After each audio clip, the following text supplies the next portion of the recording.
Lambert International used to be one of the busiest airports in America, but after 9/11 and the loss of the American Airlines hub, Lambert is now a mid-sized airport with far fewer direct flights and $1.4 billion in debt. But the people selling St. Louis think they've discovered a way to turn around the struggling airport and the entire region. They call it the Big Idea. I think at its essence, the reason it's called the Big Idea is that it has transformational potential for our region. That big idea, according to Dick Fleming, is the plan to create a massive international cargo operation at Lambert Airport that he says could pump billions of dollars into our economy. The focus is on Chinese cargo, which is expected to grow much faster than freight shipped from the rest of the world. The magnitude of what we're talking about here is so substantial. Fleming says a China hub in St. Louis would also be an ideal spot for South American and Midwest cargo to fill Chinese planes for the flights back to China. According to the RCGA, the hub has the potential to create 18,000 direct, indirect, and induced construction jobs during the next 8 years, and an additional 11,000 permanent jobs to maintain the operation of warehouses and other air cargo related businesses. I've been involved in economic development for 35 years. The magnitude of this project is greater than any single economic development opportunity I've ever experienced, and I think many people involved in economic development here see it as that. Is a China hub at Lambert Airport really such a big idea? No, it's not. Jack Strauss, the director of the St. Louis University Regional Forecasting Center, believes even if the China hub is successful, it will have less of an economic impact on the region than an auto plant. So it's not a game changer in St. Louis. If you want to know how credible we are and how credible this could be, the litmus test for that is the Chinese, not a guy sitting in St. Louis University. Mike Jones is the chair of the Midwest China Hub Commission, a group dedicated to making the so-called Big Idea a reality. Jones says Strauss and others not involved in negotiations with the Chinese are simply guessing at what's going on and the impact it will have on St. Louis. He's like somebody bought a ticket to the ball game and telling you that something's wrong with Albert's swing. Okay, I mean, he's entitled to that opinion, but Albert's not going to pay that any attention. And so I'm too late in the game to care what a guy at St. Louis Shoot thinks about this. We're going to close this out. The key to closing the deal is the Aerotropolis bill. Aerotropolis is a concept that believes you can build a city around a thriving airport. The bill before the Missouri legislature would provide huge tax breaks for private investors, including up to $300 million in tax credits for the construction and equipment costs of developers who will build warehouses. None of these tax credits are issued prior to any developer building. You have to build the facility, invest your dollars, prove that you're putting cargo in and out of flights traveling internationally out of Lambert, show that you've got jobs affiliated with that, and then you can apply for the tax credit over a 5-year period.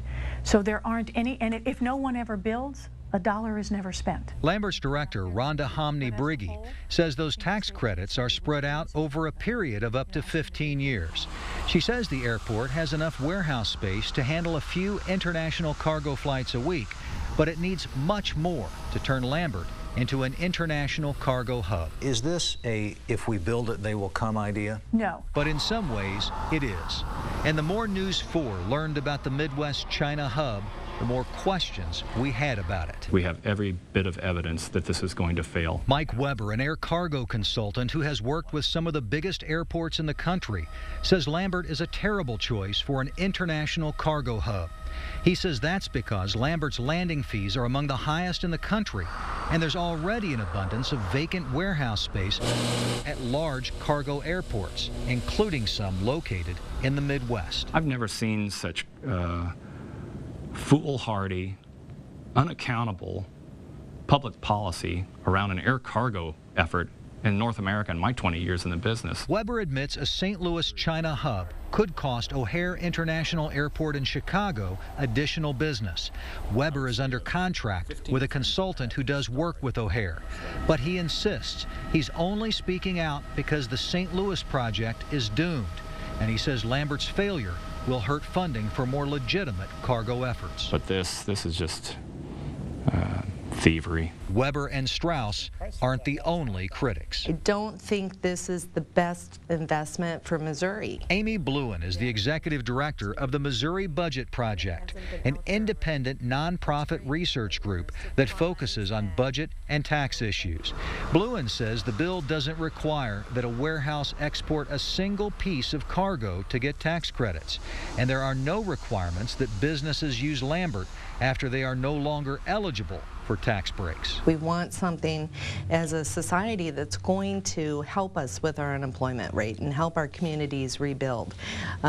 This is just not, as it's written currently, the way to go about it. You could get these tax credits even if you build a warehouse 50 miles away from the airport. Audrey Spalding, a policy analyst with the Show Me Institute, another statewide think tank, says market research by the firm C.B. Richard Ellis shows that there is 18 million square feet of vacant warehouse space just on the Missouri side of the metro area. I haven't seen any public demonstration that we're missing warehouse space in St. Louis. Despite that, only new construction will qualify for the tax credits. There's absolutely nothing to lose by going after the China hub. St. Louis Mayor Francis Slay is still convinced the hub can work, partly based on a study conducted by Ed Monser, the chief operating officer for Emerson Electric, ranked by Fortune magazine as the 120th biggest corporation in the country. He has been to China over 100 times.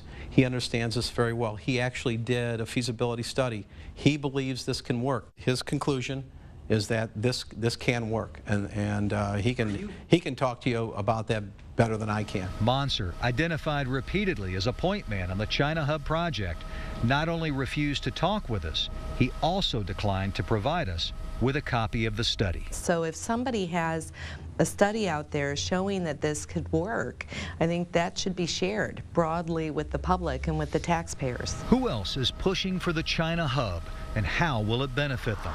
McEagle Properties is developing 2 massive sites near the airport, totaling more than 700 acres. If China Hub operations are built off the airport grounds, McKee and his partners would appear to be at the front of the line. He was one of the original proponents of this.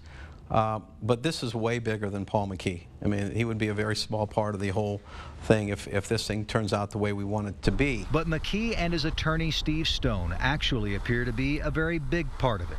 In fact, during the last 2 years, Stone has traveled to China 5 times as part of groups sponsored by the Midwest China Hub Commission. That's more than any of the politicians or direct managers of the commission or the airport.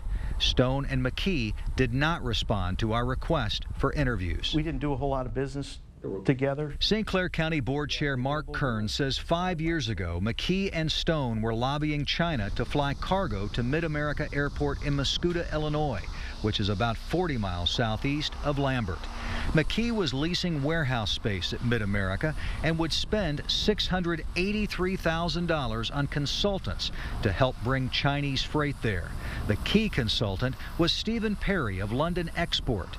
Perry is Steve Stone's cousin. Perry and his father have been working with the Chinese for 60 years. His dad led a delegation of British business leaders back in 1953 to meet with Mao, and that began trade relationships between the UK and China, and that has developed over time. In a letter dated December 15, 2006, Perry wrote to then-Governor Blagojevich, Congressman Costello, and his cousin, Steve Stone. Perry mentioned that he held a series of meetings with high-ranking Chinese officials on behalf of Mid-America. Perry encouraged an Illinois delegation to meet in China in March of 2007. But the agreement reached between McKee and Mid-America began falling apart in the summer of 2007. And just a few months later, Stephen Perry was pitching the so-called big idea to St. Louis politicians and Dick Fleming. Do you think they took your idea? I think certainly that our idea is a large part of their plan. The China to South America connection was a connection that was built here at Mid-America, was tested with with test flights from China, with flights from South America. That hasn't occurred at Lambert. That's occurred here, and I think it shows that it can work in the region. We believe it works better at Mid-America. London Export is now under a $450,000 a year contract with the Midwest China Hub Commission. That contract is paid for by a federal government grant. Do you know how they're spending that $450,000 a year? Internally? No, I don't. I mean, does it matter? Not really.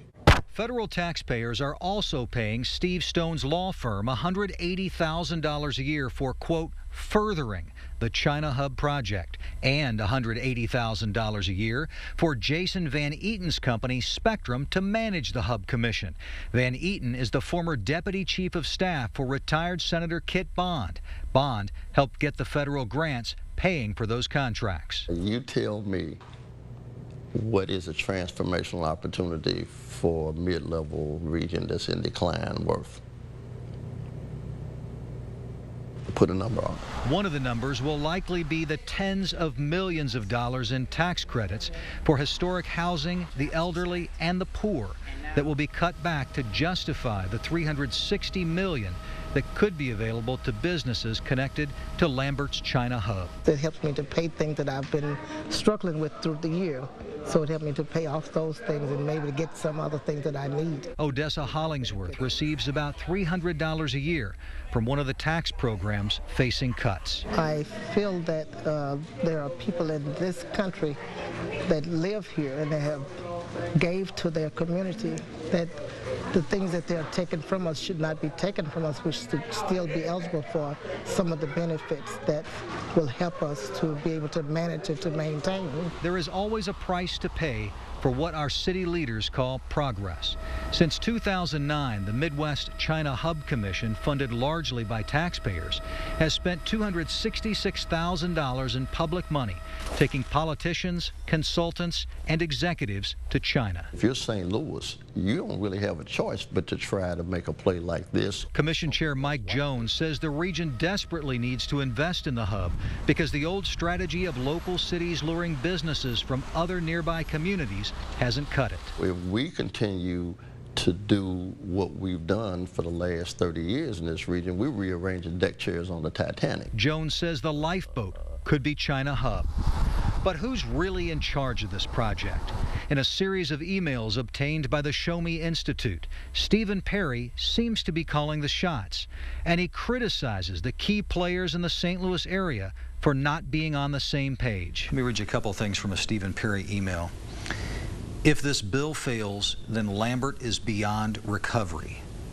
Have we really reached that point? No, I don't think so. But you know, he's our consultant in China, and he's pretty dramatic guy. Well, isn't he? I think what happens in some of these cases, I mean, some of this stuff is salesmanship as well. What you need to do is you need to get people's attention and say, wait a minute, this is important. It's the biggest sales job in many years, but there hasn't been a single independent study to see if it will even work. It's a welfare program, a corporate welfare program. For who? For the real estate developers in the St. Louis area. And it's also a jobs program for a bunch of, consultants and lawyers who, frankly, there will never be a moment of accountability for any of these people. You can go back in 5 years and ask the RCGA and, the airport director in St. Louis and Paul McKee and his attorney and those folks. If you go back and ask in 5 years, whether or not it was worth it, they're going to tell you yes, because it wasn't their money to begin with. The region's power brokers insist they've been open about the China Hub project, but not always.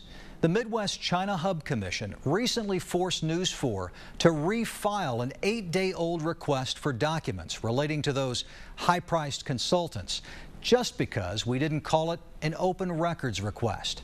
We didn't have to, but the impact is the same. An 8-day delay to openness just before the legislature votes on the Aerotropolis bill at next week's special legislative session. Some final words when we come back.